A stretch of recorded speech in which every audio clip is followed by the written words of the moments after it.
आपका स्वागत। आपके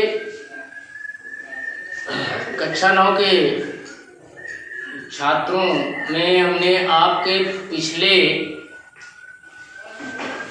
चैनल पे आपको लोकतंत्र के बारे में क्या है और उनकी विशेषताएं तक आपको बताया था। लोकतंत्र के अंदर तमाम विशेषताएं मैंने आपको बताई, तमाम विद्वानों के, राजनीतिज्ञों के विचार आपके सामने रखे। लेकिन भारत देश जिस शासन तंत्र में निवास कर रहा है, रह रहा है, या जिस शासन तंत्र के नियम से वो चल रहा है, वही लोकतंत्र है। ये आप जान लीजिए कि भारत में लोकतांत्रिक शासन व्यवस्था है। तो आगे और भी इसके पक्ष में, विपक्ष में, लोकतांत्रिक शासन के पक्ष में, विपक्ष में विद्वानों ने अपने अपने मत दिए हैं। तो एक तरह से आज हम और आप लोकतंत्र के गुण और दोषों पर विचार करेंगे। क्या अच्छाइयां हैं, क्या खराबियां हैं लोकतंत्र में। लोकतंत्र का पहला गुण यह है कि लोकतंत्र लोगों की जरूरतों का प्रत्युत्तर देता है। एक लोकतांत्रिक सरकार सदैव लोगों के प्रति जवाबदेह। इसका मतलब यह हुआ कि जब सरकार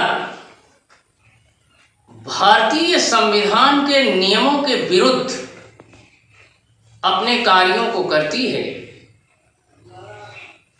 तो उससे पैदा होने वाली कठिनाइयों, समस्याओं से निजात दिलाने का काम हमारा लोकतंत्र करता है। यानी एक तरह से ये आप कह सकते हैं इसे सबसे पहले कि ये भ्रष्टाचार को रोकता है। दूसरी बात इसके अंदर है लोकतंत्र में किसी भी जय पराजय, किसी की भी जय या पराजय अस्थायी नहीं होती। इसमें लोकतंत्र में जैसे कहा कि लोकतंत्र जनता का, जनता के लिए, जनता के द्वारा शासन है, तो इसमें यह तय नहीं है कि जिसकी विजय हमेशा हुई है उसकी विजय होती ही जाएगी। लोकतांत्रिक सरकार उसके कार्यों पर और उसके साथ साथ जनता उसके कार्यों पर हमेशा निगाह और नजर रखती है। अगर उस शासक के, उस सरकार चलाने वाले लोगों के अंदर अगर ऐसी कमियां हैं, तो ये जरूरी नहीं है कि इस चुनाव में जो व्यक्ति विजयी है वही अगले चुनाव में भी विजय को प्राप्त करे। ऐसा लोकतंत्र में कुछ वर्णित नहीं है। तीसरी बात है लोकतंत्र प्रत्येक समस्या का शांतिपूर्ण समाधान उपलब्ध कराता है। चाहे जैसी समस्या हो उसका समाधान लोकतंत्र कराता है। यह भारत जैसे देश के लिए उपयुक्त है। क्यों उपयुक्त है? भारत जैसे देश के लिए उपयुक्त क्यों है? बता रहा है लेखक कि यह उपयुक्त है। उपयुक्त इसलिए है कि इसमें भाषा, धर्म एवं संस्कृत, भाषा, धर्म एवं संस्कृत जैसी कई भिन्नताएं पाई जाती हैं। यहाँ अनेक भाषाओं के बोलने वाले लोग, अनेक धर्मों के मानने वाले लोग हैं, अनेक संस्कृतियों पर चलने वाले लोग। तो इन सब में हमारी जो लोकतांत्रिक व्यवस्था है, संवैधानिक जो लोकतांत्रिक व्यवस्था है, इन सब में समन्वय का भाव पैदा करती है। भारतीय और ये भिन्नता में, विभिन्नता में एकता के भाव को पैदा करती है। और लोकतांत्रिक शासन व्यवस्था ये बताती है कि हम भारतीय हैं। चौथा गुण है इसका कि लोकतंत्र नागरिकों की गरिमा में वृद्धि करता है, क्योंकि यह राजनीतिक समानता के सिद्धांत पर आधारित है, जो यह स्वीकार करता है कि सबसे निर्धन एवं सबसे कम पढ़े लिखे लोगों को की भी समाज में वही स्थिति है जो एक बड़े से बड़े अमीर व्यक्ति की है।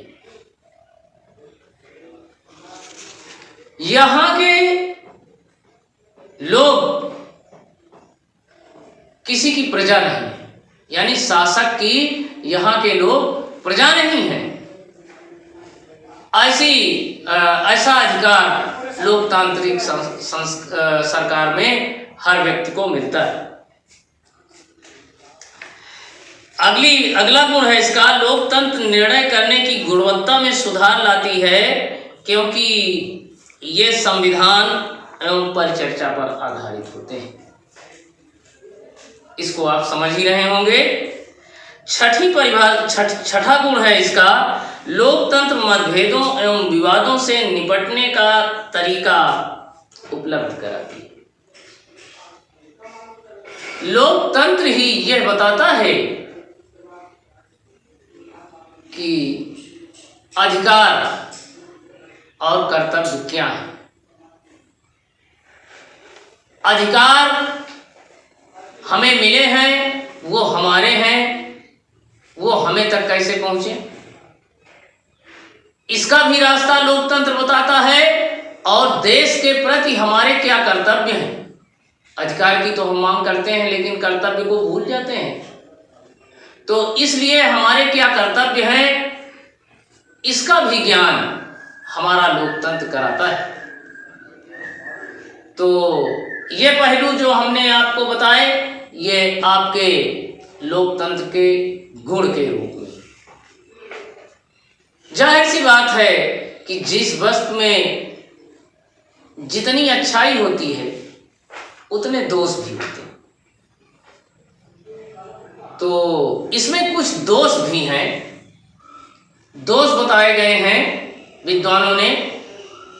लोकतंत्र में, प्रजातंत्र में क्या दोष हैं। इसका पहला दोष यह है कि लोकतंत्र में नेता बदलते रहते हैं, यह अस्थिरता का कारण बनता है। पहला दोष यह है कि एक नेता अस्थायी नहीं होता है, 5 साल के लिए होता है। अगर उसका कार्यकाल, उसके कार्य करने का तरीका अगर गलत है, जिससे देश को नुकसान हो रहा है, समाज को नुकसान हो रहा है, तो वो अगली बार, अगले चुनाव में वो वहां तक नहीं पहुंच सकता है।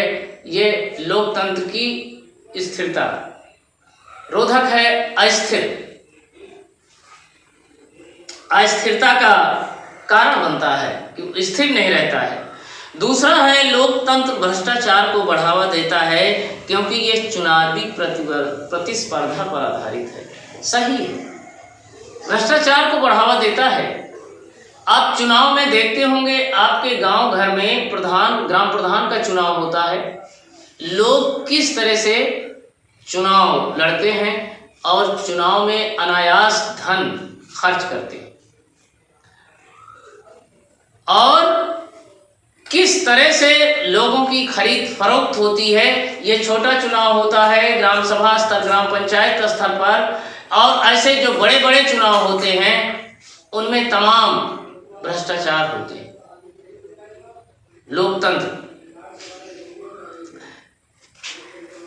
तीसरा है निर्वाचित नेता लोगों के सर्वश्रेष्ठ हितों से परिचित नहीं होते, ये गलत निर्णयों का कारण बनता है। ये भी जाहिर सी बात है कि जैसे ये बताया कि भ्रष्टाचार को बढ़ावा देता है, बहुत बड़ा व्यक्ति है, धनवान व्यक्ति है, जो गरीब लोगों की समस्याओं को नहीं जानता है कि गरीबों की समस्या क्या है, गरीब हैं कौन, किन्हें जरूरत है, किस वस्तु की, इसका उसे ज्ञान नहीं है। और उस व्यक्ति को हम आप यदि सरकार में भेज देंगे, सरकार के कार्यों को चलाने के लिए भेज देंगे, जब वो व्यक्ति पहुंच जाता है तो वो छोटे व्यक्तियों के समस्याओं को नहीं जान पाता है और गलत निर्णय ले लेता है, जिससे समाज में, देश में अराजकता बढ़ती है, समस्याएं उत्पन्न होती हैं। तो ये गलत निर्णयों का कारण बनता है। अगला दोष है, जनसाधारण को पता नहीं होता कि उनके लिए क्या अच्छा है, ना उन्हें कोई निर्णय लेने का समय होता है। यह भी प्रजातंत्र का एक दोष ही है।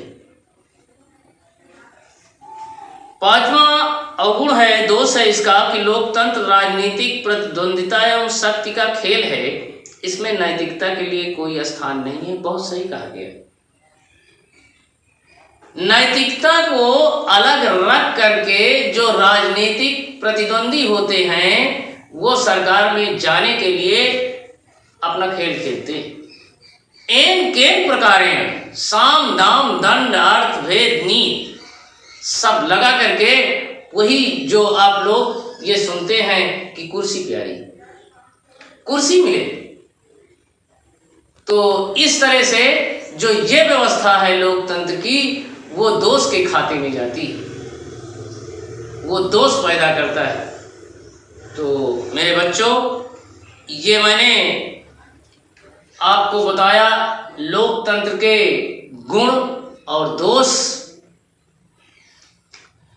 अब ये आपका नागरिक शास्त्र का आपका पहला पाठ लोकतंत्र ये समाप्त हुआ। अगले पाठ पर कल चर्चा हो।